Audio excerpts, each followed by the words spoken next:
قرآن میں اللہ تبارک و تعالیٰ نے ارشاد فرمایا ہن لباس لکم وانتم لباس لہن، وہ یعنی عورتیں تمہارا لباس ہیں اور تم یعنی شوہر ان عورتوں یعنی بیویوں کے لباس ہو۔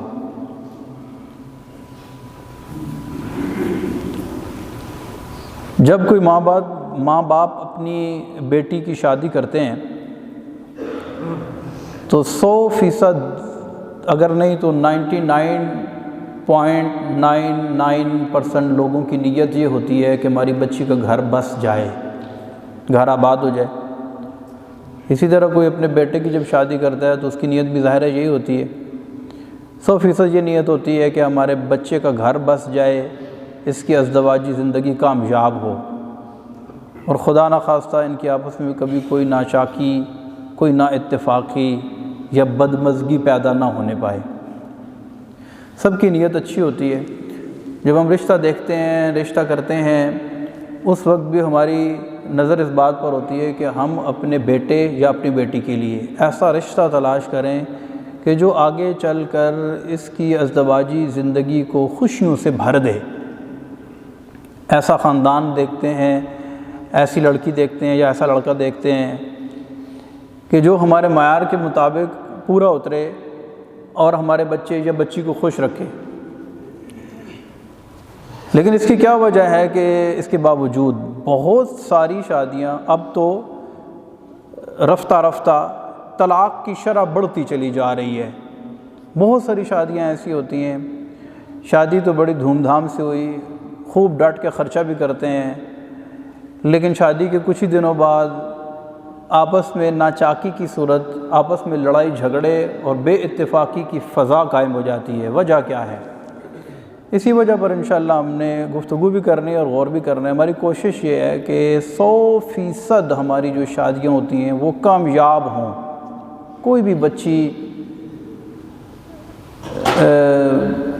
کا گھر برباد نہ ہو، کوئی ماں باپ نہ روئیں کہ ہماری بچی کو طلاق ہو گئی ہے، کوئی کسی کو بلیم نہ کرے، کوئی کسی کو الزام نہ دے۔ لیکن رشتہ کرنے سے پہلے ہم اپنی آنکھیں کھلی رکھتے ہیں، لیکن رشتہ کرنے کے بعد ہمیں چاہیے کہ ہم اپنی آنکھیں بند کر دیں۔ بس جو ہوا پہلے دیکھ لیا، اب اس کے بعد 100% اس بات پر فوکس کریں کہ اب نبھا ہی کرنا ہے اور کوئی دوسری رائے اور صورت ہے ہی نہیں ہے۔ ہمارے نبی پاک صلی اللہ علیہ وسلم کی خدمت میں ایک نوجوان حاضر ہوا، عرض کی یا رسول اللہ صلی اللہ علیہ وسلم، میں شادی کرنے کا ارادہ رکھتا ہوں، آپ مجھے ارشاد فرمائیں میں کس طرح کی عورت سے شادی کروں۔ اب یہ رشتہ دیکھنے کے حوالے سے ہمارے نبی پاک صلی اللہ علیہ وسلم نے ارشاد فرمایا جب تم لڑکی تلاش کرتے ہو تو 4 طرح کی چیز دیکھتے ہو، لجمالہا، اس کا حسن و جمال دیکھتے ہو، ولمالہا، یا اس کا مال دیکھتے ہو، مالدار ہے، ولحسبہا، یا اس کا حسب نسب دیکھتے ہو، کس خاندان سے، کس کنبے سے، کس قبیلے سے اس کا تعلق ہے، اس کا سٹیٹس کیا ہے۔ اور ارشاد فرمایا ولدینہا، اور چوتھی چیز یہ ہوتی ہے کہ اس کا دین دیکھا جاتا ہے کہ وہ دیندار بھی ہے یا نہیں۔ اور پھر ارشاد فرمایا کہ اس کا دیندار ہونا یہ سب سے زیادہ اہم ہے، کہ جب تم اپنے بچے اور بچی کا رشتہ دیکھو تو سب سے پہلی چیز جو اس میں تلاش کرو وہ یہ ہے کہ وہ دیندار ہونا چاہیے یا دیندار ہونی چاہیے۔ کہتے ہیں نا جس سے آنچل سر کا نہیں سنبھالا جاتا، اس سے کیا خاک تیرے گھر کی حفاظت ہوگی۔ جو اللہ کی وفادار نہیں ہے، اللہ کے رسول کی وفادار نہیں ہے، وہ آپ کی وفادار کیسے ہو سکتی ہے؟ دینداری سب سے پہلی بات ہے کہ ہم اس میں دیکھیں کہ وہ اللہ رسول کے احکام پر عمل کرنے والا یا والی ہے یا نہیں ہے۔ لیکن ہمارے ہاں آپ جانتے ہیں کہ جب لڑکا دیکھا جاتا ہے تو ہم دیکھتے ہیں کتنا کماتا ہے، سب سے پہلی بات یہ دیکھتے ہیں، جاب کیا کرتا ہے، بزنس کیا کرتا ہے، اس کا کام کیا ہے، کتنا کماتا ہے، اس کی آمدن کتنی ہے، سب سے پہلی بات ہم یہ دیکھتے ہیں۔ ولی مالہا، یعنی ہم مال پر نظر رکھتے ہیں۔ اور اسی طرح جب ہم لڑکی دیکھتے ہیں اپنے بیٹے کے لیے تو ہم دیکھتے ہیں کہ ولی جمالہا، یعنی ہم دیکھتے ہیں کہ اس کا جمال کیسا ہے، یعنی خوبصورت ہمارے بیٹے کے ساتھ جچے گی نہیں جچے گی، جوڑی کیسے لگے گی، تو یہ چیزیں سب سے پہلے دیکھی جاتی ہیں۔ پھر اس کا سٹیٹس بھی دیکھتے ہیں کہ اس کا باپ کیا کرتا ہے اور اس کا ان کا رہن سہن کیسا ہے، پھر حسب بھی دیکھتے ہیں، نسب دیکھتے ہیں، اس کا خاندان دیکھتے ہیں، یہ ساری چیزیں ہم دیکھتے ہیں۔ لیکن بدقسمتی کے ساتھ بہت کم لوگ ایسے ہیں، میں یہ نہیں کہتا کہ کوئی نہیں، لیکن بہت کم لوگ ایسے ہیں کہ جو دینداری دیکھتے ہیں، یہ دیندار ہے یا نہیں۔ اب دینداری کے دیکھنے کے اندر بھی ہماری جو ترجیحات ہوتی ہیں وہ مختلف ہوتی ہیں۔ نشہ نہیں کرتا تو ہم کہتے ہیں یہ دیندار ہے، ٹھیک ہے، جوا نہیں کھیلتا، شراب نہیں پیتا، ہم کہتے ہیں یہ دیندار آدمی ہے۔ جبکہ یہ بھی چیز دیکھنی چاہیے کہ نماز پڑھتا ہے نہیں پڑھتا، جو رزق کماتا ہے اس کا ذریعہ معاش حلال ہے یا نہیں ہے، یہ دیکھنا بھی ضروری ہے۔ اب کتنا کماتا ہے یہ تو دیکھتے ہیں، لیکن کیسے کماتا ہے یہ نہیں دیکھا جاتا۔ تو رشتہ دیکھنے کے معاملے میں ان چیزوں کو بھی ضرور فوکس کرنا چاہیے۔ ایک بزرگ رحمۃ اللہ تعالی علیہ وقت کے بادشاہ تھے، کسی بادشاہ کا رشتہ ان کے پاس آیا، ان کی بیٹی کے لیے آیا، بیٹی جوان تھی۔ بادشاہ کو کہا کہ میں ابھی رشتہ دینے کا ارادہ نہیں رکھتا، اور گھر سے نکلے بیٹی کا رشتہ دیکھنے کے لیے مسجد جا رہے ہیں بیٹی کا رشتہ تلاش کرنے کے لیے۔ امیر ترین آدمی ہے، بیٹی کا رشتہ کہاں تلاش کر رہے ہیں؟ دیکھا کہ ایک نوجوان مسجد میں اکیلا اللہ کی عبادت کر رہا ہے، جا کر اس سے ملے، اس کے چہرے سے عبادات کا نور جھلک رہا تھا، جا کر اس کا دیکھا وہ نماز پڑھ رہا ہے، خشیت الہی کے آثار اس کے چہرے پر نظر آئے، جا کر کہنے لگے آپ شادی کریں گے؟ انہوں نے کہا میں تو بڑا مفلوق الحال ہوں، مفلس ہوں، میرے پاس تو اپنے کھانے کے لیے کچھ نہیں ہے، تو میں شادی کروں گا تو پھر بیوی کو کیسے کھلاؤں گا؟ تو کہنے لگے کہ کوئی بات نہیں، تم بتاؤ کہ شادی کرو گے یا نہیں کرو؟ انہوں نے کہا میں کر لیتا ہوں شادی تو کرنے کے لیے میں تیار ہوں۔ خیر غالباً حضرت شاہ شجاع رحمۃ اللہ تعالی علیہ بزرگ تھے، خود متقی پرہیزگار تھے، اور انہوں نے اپنی اولاد کی تربیت بھی اسی اصول کے تحت کی تھی کہ اس کو اللہ اور اس کے رسول کا پابند اور شریعت کا پابند بنایا تھا۔ شادی ہوگی، لڑکی جب اس کے گھر آئی دیکھا کہ میز کے اوپر آدھی روٹی رکھی ہوئی ہے۔ جب اس لڑکی نے آدھی روٹی دیکھی نا تو کہا کہ یہ آدھی روٹی کیوں رکھی ہے؟ تو وہ کہنے لگا یہ آدھی روٹی میں نے دن کو کھائی تھی اور آدھی رکھ دی تھی کہ تاکہ رات کو کھاؤں گا۔ تو اس لڑکی نے کہا کہ میں آپ سے معذرت خواہ ہوں، میں آپ کے ساتھ نہیں رہ سکتی۔ اس نے کہا میں نے آپ کے باپ کو پہلے ہی کہہ دیا تھا کہ میں تو انتہائی غریب آدمی ہوں اور میں شادی کیسے کر سکتا ہوں، اور آپ تو بہت ہی امیر زادی ہیں، اور میں آپ کے سٹیٹس کے مطابق آپ کو کس طریقے سے رکھ سکتا ہوں اور آپ کو اس کے مطابق آپ کو کیسے سہولتیں دے سکتا ہوں، یہ میں نے آپ کے باپ سے پہلے ہی کہہ دیا تھا۔ تو اس لڑکی نے جو جواب دیا وہ بڑا قابل غور ہے۔ کہنے لگی کہ میں اس وجہ سے نہیں کہہ رہی کہ میں آپ کے ساتھ نہیں رہ رہی کہ آپ کے پاس یہ جو ہے آدھی روٹی ہے اور آپ غریب ہیں، بلکہ میرے اس انکار کی وجہ یہ ہے کہ میرے باپ نے مجھے کہا تھا میں تیرا نکاح ایک نیک آدمی سے کرنے جا رہا ہوں، تو یہ کیسا نیک ہے کہ اس کو اللہ کی ذات پر توکل ہی نہیں ہے، یہ تو آدھی روٹی کھا کر آدھی کل کے لیے یا رات کے لیے رکھتا ہے۔ تو آپ اندازہ کریں کیسے متقی، پرہیزگار اور قانع لوگ تھے، اتنے امیر، لیکن بچی کی تربیت ایسی کی کہ میں نے تیرا نکاح کرنا ہے تو نیک بندے سے کرنا ہے۔ اور بچی کی تربیت دیکھیں کہ اس نے دیکھا کہ اس نے اگر آدھی روٹی رات کے لیے رکھ دی ہے تو اس کا مطلب یہ ہے کہ اللہ کی ذات پر اس کا توکل اس درجے کا نہیں ہے جس درجے کی امید میرے باپ نے مجھے دلوائی تھی۔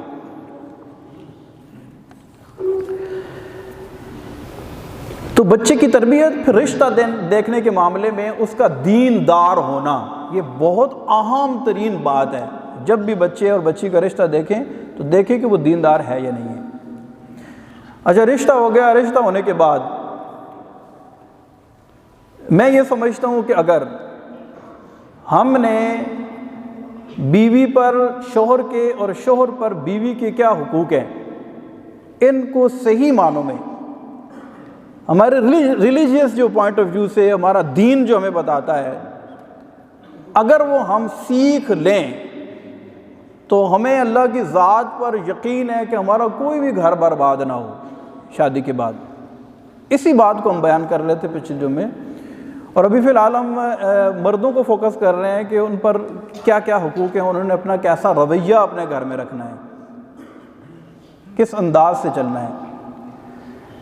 اور یہی شادی جو ہے، یہ شادی کرنے سے پہلے جذبات کچھ اور ہوتے ہیں، شادی کے بعد جذبات خیالات کچھ اور۔ وہ کہتے ہیں نا، یہی دل تھا کہ ترستا تھا مراسم کے لیے، اب یہی ترک تعلق کے بہانے ڈھونڈے۔ شادی کرنے کے بعد بندے کی زندگی کے اندر ایسا انقلاب برپا ہو سکتا ہے، اور اسے دنیا کے اندر مجھے کہنے دیجئے کہ گویا کہ جنت نصیب ہوگی، اتنا خوشحال اور اتنا ذہنی طور پر وہ مطمئن ہو سکتا ہے۔ اس کا اندازہ اس حدیث پاک سے لگائیں۔ میرے آقا صلی اللہ علیہ وسلم نے ارشاد فرمایا کہ حبب من دنیاکم ثلاث، ارشاد فرمایا مجھے تمہاری دنیا میں 3 چیزیں پسند ہیں۔ کتنی؟ یہ نہیں کہا کہ مجھے اپنی دنیا میں، کہا یہ دنیا تمہاری ہے، تمہیں مبارک ہو۔ حبب من دنیاکم ثلاث، فرمایا مجھے تمہاری دنیا میں تو یہ لہلہاتے کھیت، یہ پھلوں سے لدی ہوئی درختوں کی ڈالیاں، یہ اونچے فلک پوش پہاڑ، اور یہ بہتی نہریں، اور ہر طرف چہل پہل، یہ ساری دنیا تمہیں مبارک ہو۔ ان میں سے ہمیں کچھ اچھا نہیں لگا، ہمیں تو صرف 3 چیزیں پسند ہیں۔ حبب من دنیاکم ثلاث، 3 چیزیں ہمیں پسند ہیں۔ وہ کون کون سی؟ ارشاد فرمایا الطیب، خوشبو، تمہاری دنیا میں جو خوشبو ہے، جو خوشبو تم لگاتے ہو، یہ ہمیں پسند ہے۔ اور ارشاد فرمایا النساء، منکوحہ عورتیں، جن عورتوں سے نکاح کیا جاتا ہے، بیویاں۔ پھر ارشاد فرمایا جعلت قرۃ عینی فی الصلاۃ، اور نماز میں میری آنکھوں کی ٹھنڈک رکھی گئی ہے۔ یہ 3 چیزیں تمہاری دنیا کے اندر جو ہے یہ ہمیں پسند ہیں، خوشبو پسند ہے اور منکوحہ عورتیں۔ اور کہا جاتا ہے کہ اگر کسی کو اس کے مزاج کے مطابق اس کی مطیع و فرما بردار نیک بیوی مل جائے تو یہ دنیا کے اندر اسے گویا کہ ایک بہت بڑی نعمت اللہ تبارک و تعالیٰ نے عطا فرما دی ہے۔ لیکن آپ کہیں گے کہ اب یہ دنیا کے اندر ایسی نیک بیوی کیسے ملے؟ تو میں آپ کو یہ بڑے وثوق کے ساتھ یہ بات عرض کرتا ہوں کہ اگر ہم اپنی بیوی کے حقوق صحیح معنوں میں سمجھ کر، اور اللہ کی رضا کے لیے، کس کے لیے؟ بدلہ لینے کے لیے نہیں کہ میں کروں گا تو یہ بھی مجھے آگے سے ایسا رسپانس دے گی، ایسا نہیں، یہ بڑی قابل غور بات ہے۔ کس کے لیے؟ اللہ کی رضا کے لیے۔ جو تعلیمات اللہ کے رسول نے ہمیں سکھائی ہیں، ان تعلیمات کی روشنی میں اگر ہم اپنی بیوی کو ٹریٹ کریں، اس کے ساتھ ہمارا بیہیویئر، ہمارا سلوک، ہمارا رویہ اگر عین سنت کے مطابق ہو جائے تو یقین کریں ہماری یہ بیوی وہی بیوی ہے جو دنیا کے اندر ہمیں جنت کے نظارے کروا دے گویا کہ۔ لیکن بدقسمتی کے ساتھ ہمارا رویہ ٹھیک نہیں ہوتا۔ اس کی چند مثالیں میں نے پچھلے جمعے بھی عرض کی تھی، اسی ٹاپک کو آگے بڑھاتے ہیں۔ ہمارے نبی پاک صلی اللہ علیہ وسلم اپنی زوجہ محترمہ، جیسا کہ سب سے پہلے اگر ہم یہ کہیں کہ نبی پاک صلی اللہ علیہ وسلم پر جب پہلی وحی نازل ہوئی، اقرأ بسم ربک الذی خلق، تو آپ جانتے ہیں کہ جب آپ صلی اللہ علیہ وسلم اپنے گھر تشریف لے کے گئے تو حضرت سیدتنا ام المومنین خدیجۃ الکبریٰ رضی اللہ تعالی عنہا نے آپ کو دیکھا کہ آپ کے چہرے پر پریشانی کے آثار ہیں۔ زملونی زملونی، پریشان۔ عرض کی یا رسول اللہ، آپ تو آپ نے وحی کا تذکرہ کیا اور پریشانی کا اظہار کیا، تو آپ کی زوجہ نے سب سے پہلے آپ کی نبوت کا اقرار کیا۔ تو عورتوں میں سب سے پہلے ایمان لانے والی آپ جانتے ہیں کون ہے؟ حضرت خدیجۃ الکبریٰ رضی اللہ تعالی عنہ۔ سب سے پہلے آپ کی نبوت کا اقرار کرتے ہوئے آپ کو تسلی بھی دی، کہا آپ تو صادق ہیں، آپ تو امین ہیں، آپ تو یتیموں کے سر پر شفقت کا ہاتھ رکھنے والے ہیں، آپ کا رب آپ کو ضائع نہیں کرے گا۔ گویا کہ آپ کے سامنے ایسی مورل سپورٹ کہ آپ وہ ہیں کہ واقعی آپ نبوت کے لائق ہیں، اللہ نے آپ کو نبوت کے لائق بنایا اور اللہ تبارک و تعالیٰ نے نبوت کا تاج آپ کے سر پر پہنایا۔ یہ رسپانس کون دے رہا ہے؟ ایک بیوی۔ تو ہمارے اچھے یا برے ہونے کی گواہی ہمارا دوست دے، قابل قبول نہیں ہے۔ ہمارا کولیگ دے، اس کی ویلیو اتنی نہیں ہے۔ ہمارا بزنس پارٹنر دے، ہمارا کوئی اور رشتہ دار دے، یا ایسے دوسرے الفاظ میں یوں سمجھیں کہ اگر ہمارے بارے میں پوچھنا ہے تو ہمارے دوست سے نہ پوچھیں، ہمارے کسی رشتہ دار سے نہ پوچھیں، سوسائٹی کے کسی اور فرد، میرے کسی عزیز رشتہ دار سے نہ پوچھیں، میری بیوی سے پوچھیں، میرے بچے سے پوچھیں کہ میں کیسا ہوں۔ اگر وہ اس بات کی گواہی دیں کہ میں اچھا ہوں تو اس کا مطلب ہے میں، اگر وہ کہیں کہ نہیں اس کا رویہ باہر کچھ اور ہے، گھر میں کچھ اور ہے، تو اس کا مطلب یہ ہے کہ ہم اچھے۔ ہمارے نبی پاک صلی اللہ علیہ وسلم نے ارشاد فرمایا خیرکم خیرکم لأہلہ، تم میں بہتر وہ ہے جو اپنے گھر والوں کے لیے بہتر ہے۔ خیرکم خیرکم لأہلہ، جو لوگوں ساری مخلوق کے ساتھ بہتر ہے لیکن گھر والوں کے ساتھ بہتر نہیں ہے، تو اس کا مطلب ہے بہتر نہیں ہے۔ تو ہمارے گھر والوں کے ساتھ رویہ ہمارا کیسا ہوتا ہے؟ کیا ایٹیٹیوڈ ہوتا ہے ہمارا؟ کس انداز سے ہم گھر میں جاتے ہیں؟ گھر میں جاتے ہیں تو ایسے نہیں ہے سارے سہم جاتے ہیں، بیوی کہتی ہے لو جی اب آ گئے ہیں اللہ خیر ہی کرے، بچے بھی چھپ جاتے ہیں۔ ہمارا رویہ گھر میں اتنا غصے والا اور اتنا سخت ہوتا ہے کہ گھر والے پریشان ہو جاتے ہیں جب ہم گھر جاتے ہیں۔ باہر جاتے ہیں تو سکھ کا سانس لیتے ہیں، کہتے ہیں چلے جی 4 سانس اب سکھ کے آئیں گے۔ خدا نہ خواستہ کہیں ایسا تو نہیں ہے۔ اگر ہم گھر جاتے ہیں ہمارے گھر والے، ہمارے بچے ہمارے ساتھ لپٹ جاتے ہیں، ہماری زوجہ مسکراتے چہرے خندہ پیشانی کے ساتھ ہمارا خیر مقدم کرتی ہے، ہمارا استقبال کرتی ہے، اس کا دل خوش ہو جاتا ہے کہ میرے سرتاج گھر میں آ گئے ہیں۔ ہمارا رویہ ہی یہ چیز ظاہر کرے گا نا۔ یہ تو نہیں ہے کہ ہم بہت خوبصورت ہیں تو ہمیں دیکھ کے وہ خوش ہوگی، اور اگر بہت ہی خوبصورت ہیں لیکن رویہ ٹھیک نہیں ہے تو وہ ہمیں دیکھ کے خوش نہیں ہوگی۔ اور اگر ہم شکل و صورت سے اگر کوئی میرے جیسا بھی ہے لیکن اس کا رویہ اچھا ہے گھر والوں کے ساتھ، تو گھر والے اسے دیکھیں گے، ان کا روح خوش ہو جائے گا کہ یار یہ ہمارے گھر میں آ گئے ہیں ماشاءاللہ واپس گھر کام سے۔ تو فرمایا خیرکم خیرکم لأہلہ، تم میں بہتر وہ ہے جو اپنے گھر والوں کے لیے بہتر ہے۔ ارشاد فرمایا انا خیرکم لأہلی، میں تم میں سب سے زیادہ اپنے گھر والوں کے ساتھ ایسا ہوں کہ ان کے لیے بہتر ہوں۔ اس میں سب سے زیادہ جو چیز کار فرما ہوتی ہے گھر کے ٹوٹنے میں، اور اگر بالفرض گھر نہیں ٹوٹا، ہم کہتے ہیں نہیں جی ہمارا تو گھر ٹھیک ہے چل رہا ہے، لیکن چل رہا ہے بس ذہنی سکون نہیں ہے، ٹینشن بہت ہے، پریشانی ہوتی ہے، آپس میں اکثر ٹھنی رہتی ہے، بنتی نہیں ہے۔ 40 سال گزار دیے، 50 سال گزار دیے، 60 سال گزار دیے، لیکن گھر کے اندر وہ سکون کا ماحول جو ہونا چاہیے تھا ابھی تک بن نہیں پایا۔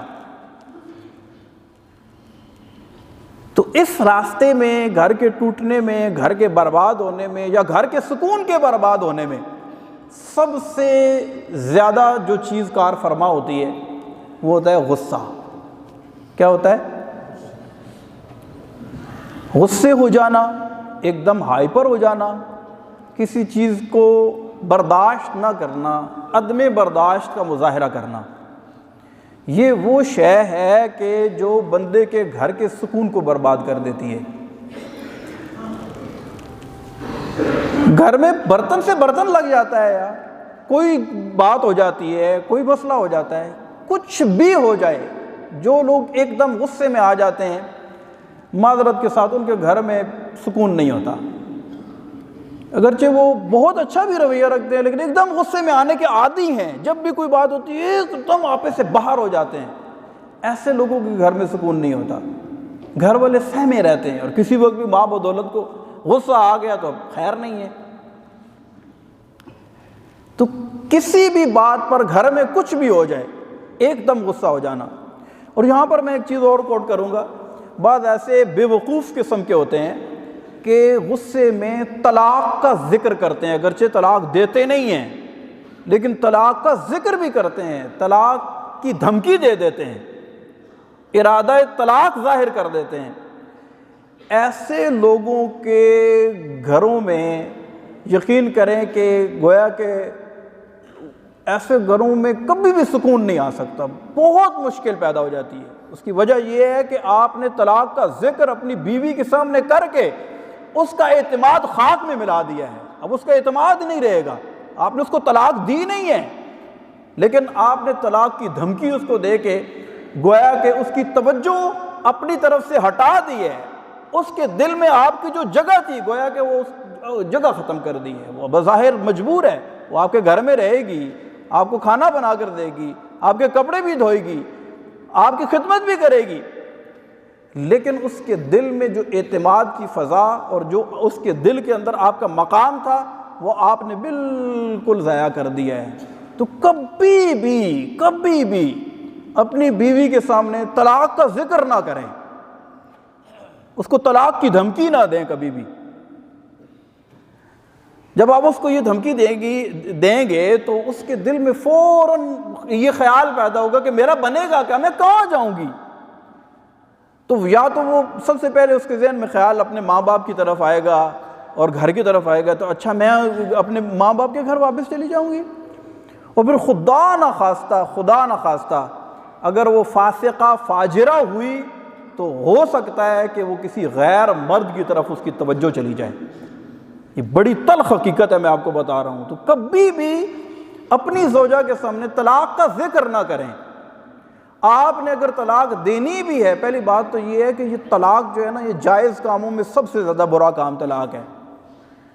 اور اس کو ہم نے یہ ٹھان لینی ہے کہ کبھی بھی یہ لفظ ہم نے اپنی زبان سے ادا نہیں کرنا. ایسے کیسز آتے ہیں، لوگ صرف اسی وجہ سے ایگریسو ہو گئے ہیں، ایک دم ہائپر ہو گئے ہیں، غصہ غالب آ گیا ہے، عقل معاف ہو گئی ہے، اور کچھ کا کچھ جو نہ کہنے کا تھا وہ کیا گزرے ہیں. بعد میں آ کر کہتے ہیں او جی میں تو غصے میں آ گیا تھا. تو ہم نے کہا کہ پیار میں بھی کبھی طلاق دی جاتی، طلاق دی غصے میں جاتی ہے. تو بعد میں پھر اس طرح ہوتا ہے کہ کوئی صورت ہی نہیں نکلتی. پھر کہتے ہیں یہ چھوٹے چھوٹے بچے ہیں، ہم کیا کریں. تو یہ تو آپ کو پہلے سوچنا چاہیے تھا کہ آپ کے چھوٹے چھوٹے بچے ہیں. تو ہمیشہ اپنی عقل، اور میں آپ اس بات کو یقیناً تسلیم کریں گے کہ غصہ جو ہے یہ کمزوری کی علامت ہوتی ہے. پتہ ہے آپ کو؟ اچھا مجھے بتائیں کہ جوان کو غصہ جلدی آتا ہے یا بوڑھے کو غصہ جلدی آتا ہے؟ بوڑھے کو جلدی غصہ آتا ہے نا. اچھا عورت کو جلدی غصہ آتا ہے یا مرد کو جلدی غصہ آتا ہے؟ عورت کو مرد کی نسبت جلدی غصہ آتا ہے. اچھا مجھے بتائیں کہ صحت مند جو ہوتا ہے، صحت مند بالکل ٹھیک ٹھاک ہے، اس کو جلدی غصہ آ جاتا ہے؟ جو بالکل بستر کے اوپر پڑا کرا رہا ہے اس کو جلدی غصہ آتا ہے؟ اس کی طبیعت، اس سے دل پہ جگہ نہیں ہوتی ہے نا بیماری کی وجہ سے. تو پتہ چلا کہ جہاں جہاں کمزوری پائی جاتی ہے وہاں پر غصہ زیادہ آتا ہے.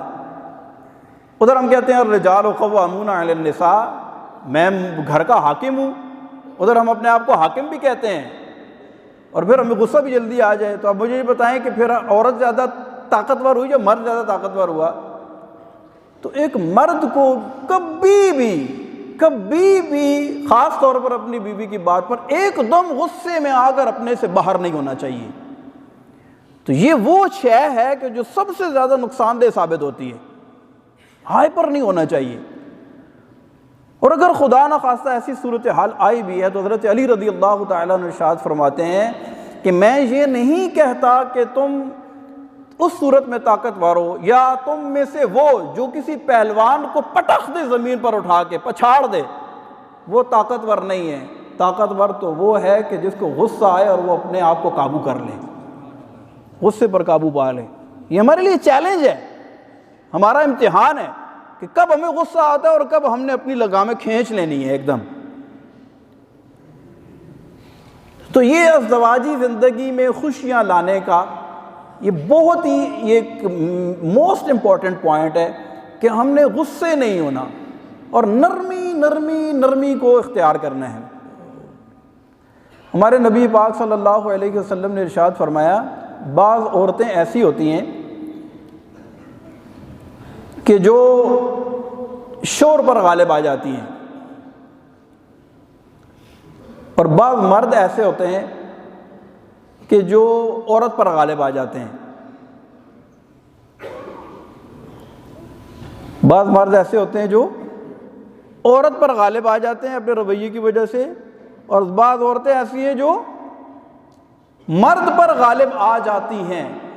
اور رسول اللہ صلی اللہ علیہ وسلم نے ارشاد فرمایا کہ انا احب ان اکون، میں اس بات کو پسند کرتا ہوں کہ میں نرم مزاج ہوں، میں نرم مزاج ہوں، اگرچہ میری عورت یا میری بیوی مجھ پر غالب آ جائے۔ یہ کون فرما رہا ہے؟ رسول اللہ صلی اللہ علیہ وسلم۔ ہمارا ٹائم ختم ہو گیا ہے، انشاءاللہ اسی ٹاپک کو آگے لے کر چلیں گے۔